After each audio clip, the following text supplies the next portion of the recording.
Rindu Kila Ferry pada mama tiada penghujung. Penyanyi dan pelakon, Kila Ferry mengakui kerinduan terhadap arwah ibunya, Allahyarham Rohana Jalil, masih terasa meskipun hampir 3 tahun pemergian insan tersayang itu diterima dengan reda.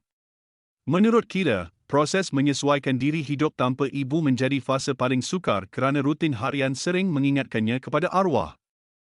Pelakon drama Tumpang Lalu itu berkata, dia tidak menolak rasa kehilangan, sebaliknya membiarkan perasaan rindu hadir sebagai tanda kasih sayang yang mendalam.